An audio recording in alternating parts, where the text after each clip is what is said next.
Hello दोस्तों, कैसे हैं आप लोग। स्वागत है आप सभी लोगों का, आप सभी के अपने चैनल सपोर्टिंग आप फार्मेसी में। तो दोस्तों आज हम लोग शुरुआत करने जा रहे हैं बी फार्मेसी 8 सेमेस्टर वालों का एक नया सब्जेक्ट जो कि है सोशल एंड प्रिवेंटिव फार्मेसी। तो सोशल एंड प्रिवेंटिव फार्मेसी आज से हम लोग स्टार्ट करने जा रहे हैं। आप सभी लोगों का सिलेबस यहाँ पर दिए गए हैं यूनिट 1 से लेकर के 5 तक। ठीक, तो आज हम लोग दोस्तों स्टार्ट करने जा रहे हैं यूनिट फर्स्ट। और यूनिट फर्स्ट में आप लोग जान रहे हैं कि आप लोगों को 4 चैप्टर पढ़ने हैं, 1, 2, 3, 4, जिसमें आपका पहला चैप्टर है concept of health and disease, दूसरा चैप्टर है सोशल एंड हेल्थ एजुकेशन, तीसरा चैप्टर आपका है सोशोलॉजी एंड हेल्थ, और चौथा चैप्टर लास्ट जो है वो है हाइजीन एंड हेल्थ। तो आज हम लोग सबसे पहला चैप्टर स्टार्ट करेंगे और पूरा का पूरा कंप्लीट करेंगे बहुत ही आसान भाषा में। तो बस आप लोग को काम यही करना है कि बस लेक्चर को ध्यान से पूरा अगर देख लेंगे तो पूरा का पूरा यहीं पर तैयार हो जाएगा। बहुत ही आसान भाषा में ये सब्जेक्ट एकदम आसान तरीके से कहानी की तरह आपको समझाएंगे, जिससे आपको यहीं पर लेक्चर में ही याद हो जाए। तो ये चैप्टर पूरा यहाँ तक कंप्लीट करेंगे। तो चलिए दोस्तों स्टार्ट करते हैं बिना देर किए हुए। लेकिन स्टार्ट करने से पहले अगर आप लोग चैनल पर नए हो तो चैनल को सब्सक्राइब जरूर कर लेना, बेल आइकन नहीं दबा लेना, जिससे हमारी नई नई वीडियोज़ का नोटिफिकेशन आपको सीधा और सीधा होम पेज पर ही मिल जाए। तो हमें यहाँ पर जानना है कि क्या कॉन्सेप्ट होता है हेल्थ का और क्या कॉन्सेप्ट होता है डिजीज का। तो हेल्थ का मतलब क्या होता है दोस्तों? हेल्थ का मतलब होता है स्वास्थ्य।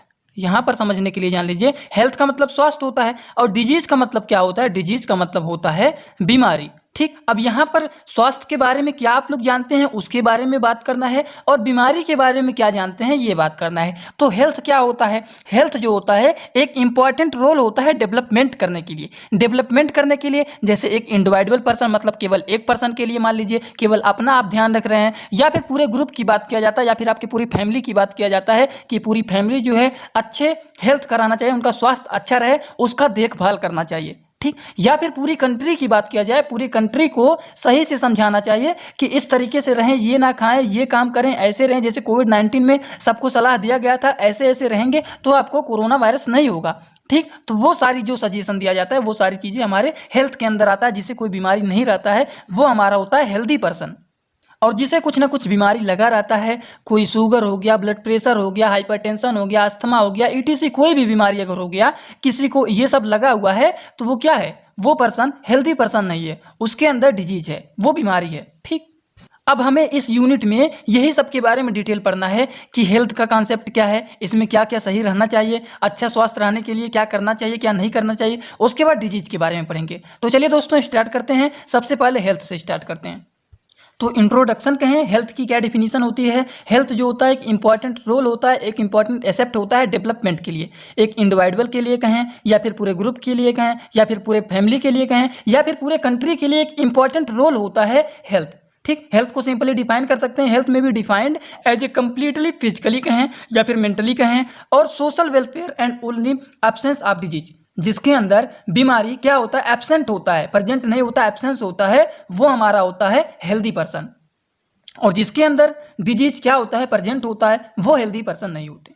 ठीक, तो सिंपली आप इसका डिफिनीशन लिख सकते हैं। अगर बात किया जाए कि गुड हेल्थ का क्या क्या फीचर होते हैं, जैसे कि सबसे पहला हो गया एबिलिटी टू वर्क एफिशिएंटली। मतलब क्या हो गया? वर्क को एफिशिएंटली करने की एबिलिटी होना चाहिए उनके अंदर। एबल टू टेक डिसीजन, कोई भी डिसीजन लेने के लिए उनके अंदर एबिलिटी होना चाहिए। And complete the work systematically, और सिस्टमेटिकली सभी वर्क को पूरा करे।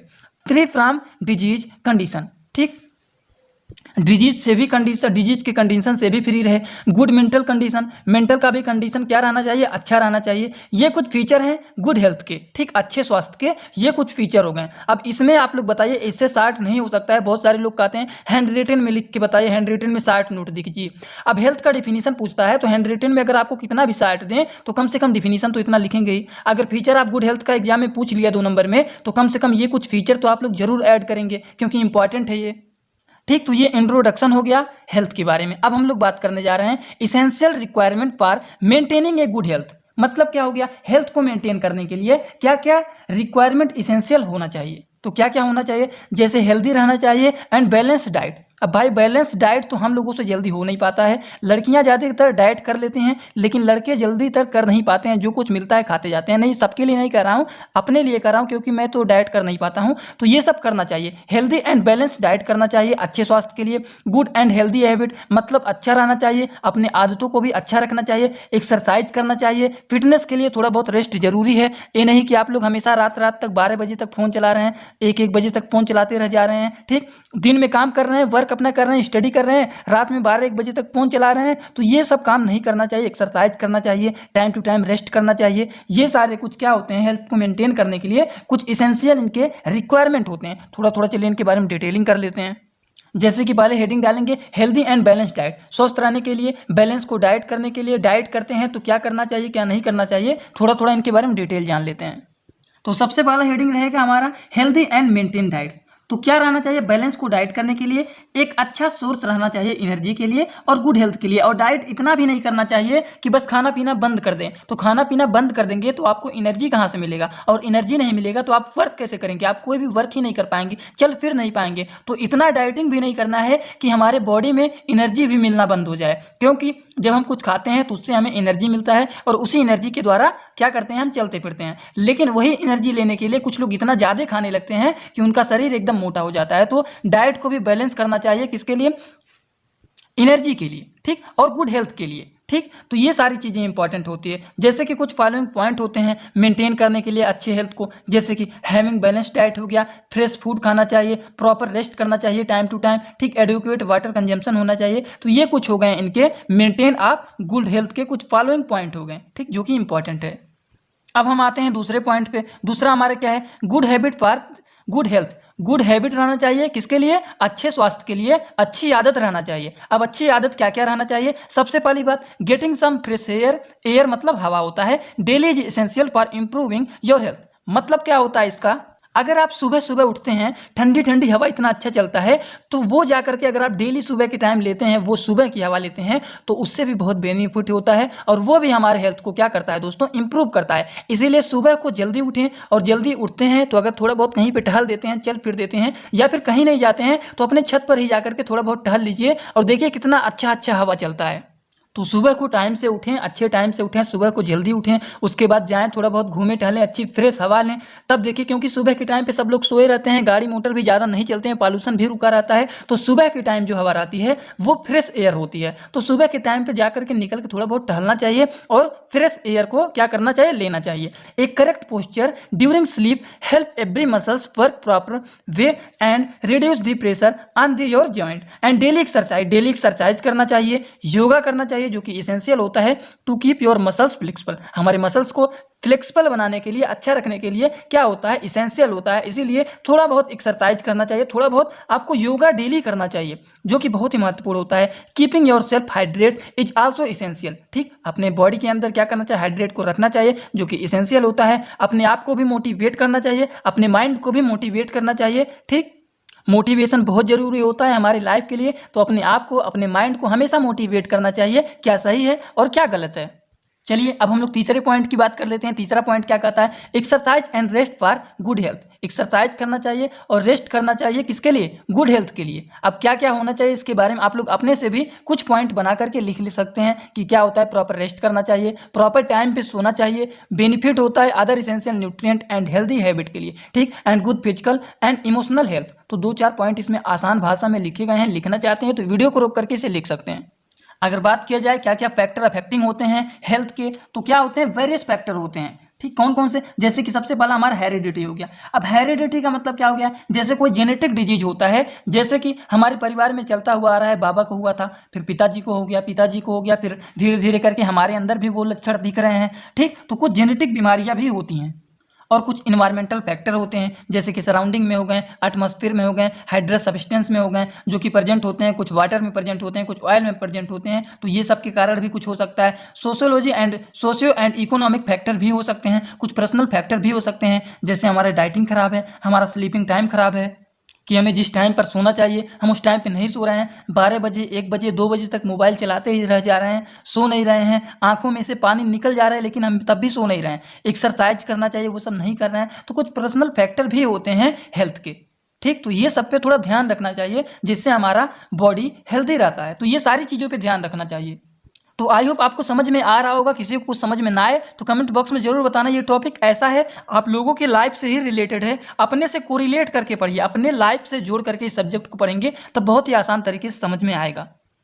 अब हम लोग बात करने जा रहे हैं अगले टॉपिक पर, इवैल्यूएशन ऑफ पब्लिक हेल्थ। अब इवैल्यूएशन ऑफ पब्लिक हेल्थ का मतलब क्या होता है? मतलब क्या होता है? पब्लिक हेल्थ, लोगों के हेल्थ को इवैल्यूएट करना। इवैल्यूएट करने का मतलब क्या होता है? उनको जानकारी देना, उनके बारे में पता लगाना, उनकी बीमारियों का पता लगाना, सबके बारे में बताना। जैसे कि क्या होता है, इवैल्यूएशन प्रोग्राम जो होता है एक सिस्टमेटिक वे होता है पब्लिक हेल्थ को इम्प्रूव करने के लिए, और इवैल्यूएशन जो होता है पब्लिक हेल्थ को गाइड करता है public health professional in their use of program evaluation. जैसे कि मान लीजिए कोई बीमारी जैसे फैल रहा है, ठीक, अब बीमारी फैल रहा है तो उनके बारे में लोगों को बताया जाता है कि ऐसे करें, ऐसे रहें। जैसे कोरोना वायरस फैल रहा था, अब कोरोना वायरस फैल रहा था, लोगों को कहा जा रहा था कि आप मास्क लगा करके रहें, अच्छे से सैनिटाइजर लगाते रहें, अपना बचाव करते रहें, ठीक। पहले से ही लोगों को सचेत किया जाता है, लोगों को बताया जाता है। तो ये सारी चीज़ें हमारे किसमें आते हैं? इवैल्यूएशन ऑफ पब्लिक हेल्थ, मतलब इवैल्यूएट किया जाता है, लोग गाइड करते हैं कि ऐसा नहीं करना चाहिए। Evaluation program is a proper method to improve the public health. Evaluation program जो होता है एक प्रॉपर मेथड होता है, किसके लिए? पब्लिक हेल्थ को इंप्रूव करने के लिए। सिंपली इसका इवैल्यूएशन का मतलब क्या होता है? Effectively developing strategy for the public health. इसका मतलब होता है, इवैल्यूएशन का मतलब होता है एक स्ट्रेटजी को इफेक्टिवली डेवलप किया जाए पब्लिक हेल्थ के लिए, जिसे उन्हें सबके बारे में पता रहे, उन्हें इस तरीके से बताया जाए। जैसे कोई बीमारी यहाँ पर फैल रहा है, अब पब्लिक को इस तरीके से बता दिया जाए कि उनके माइंड में एकदम सेटअप बैठ जाए कि हाँ ये काम करेंगे तो हमें ये बीमारी हो सकता है।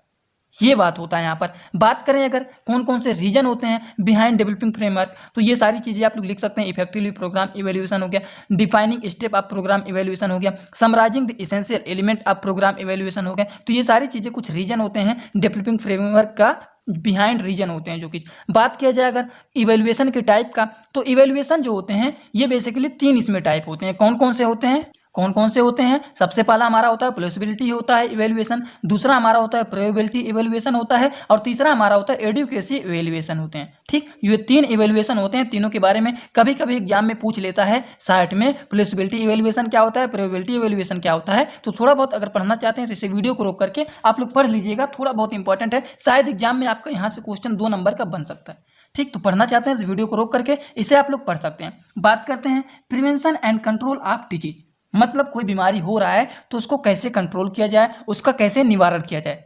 जैसे कि मान लीजिए यहाँ पर कोरोना वायरस इस देश में फैल रहा है और यहाँ पर अपना इंडिया है, ठीक। अब यहाँ से फैलते फैलते धीरे धीरे आ रहा है और यहाँ पर सब रिसर्च चल रहे हैं कि किस तरीके से इस डिजीज का कंट्रोल करेंगे हम लोग, किस तरीके से इसका निवारण निकालेंगे, कैसे ट्रीटमेंट करेंगे, सबका इलाज यहाँ पर बन रहा है और लोगों को सचेत भी किया जा रहा है।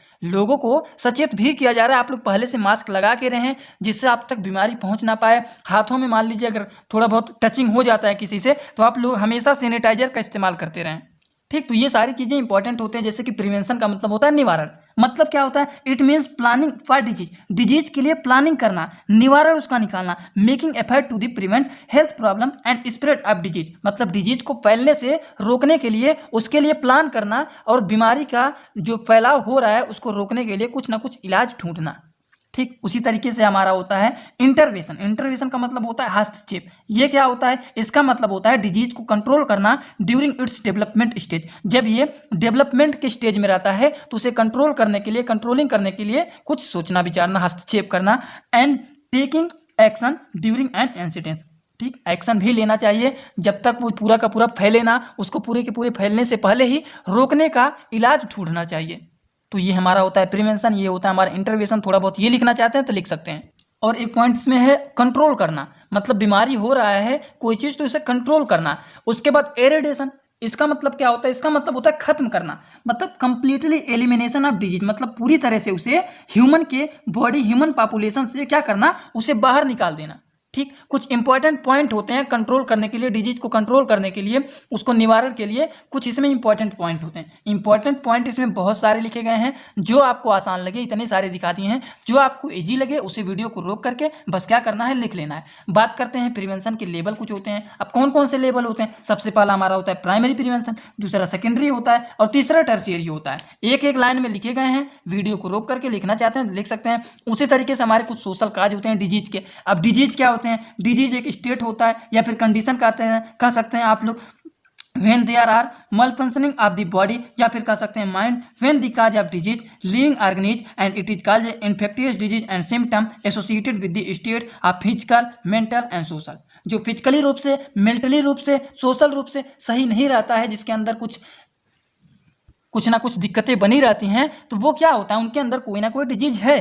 ठीक, कुछ क्या होते हैं, कुछ सोशल काज होते हैं डिजीज के, जैसे कि क्या कारण हो सकते हैं। अब बीमारी का मैंने डिफिनीशन बता दिया है, क्या होता है, जिसके अंदर कुछ ना कुछ बीमारी प्रेजेंट होता है, जिसके अंदर डिजीज एब्सेंट होता है, वो क्या होता है, हेल्दी पर्सन होता है। स्टार्टिंग में ही बता दिए। अब इनके कुछ कारण होते हैं, जैसे अनएम्प्लॉयमेंट हो गए, सोशल एंड कल्चर चेंजेज हो गए, ये भी हो गए। और बात करें कि और भी कुछ होते हैं, जैसे वेरियस लाइफ इवेंट हो गए, स्ट्रेस होते हैं, बहुत सारी स्ट्रेस लेकर के घूमते हैं, इससे भी बहुत सारी बीमारी होते हैं। दिमाग में टेंशन बना के चलते हैं, इससे भी हमारा ब्लड प्रेशर बढ़ जाता है, और भी बहुत सारी बीमारियां बढ़ने लगती हैं, तो ये भी चीज़ हो गए। पीपल, प्लेस एंड हेल्थ हो गए। हेल्दी बिहेवियर, जैसे कि डाइट का प्रॉब्लम हो गया, कम खा रहे हैं, ज़्यादा खा रहे हैं, उससे भी दिक्कतें हो रहे हैं। स्मोकिंग कर रहे हैं, तो इससे कौन कौन सी बीमारी होता है सबको पता है, हमेशा न्यूज में पता चलता रहता है। ड्रिंकिंग हो गया and use of prohibited drug UTC, ये सारी कुछ बीमारियां होती हैं बीमारियों की।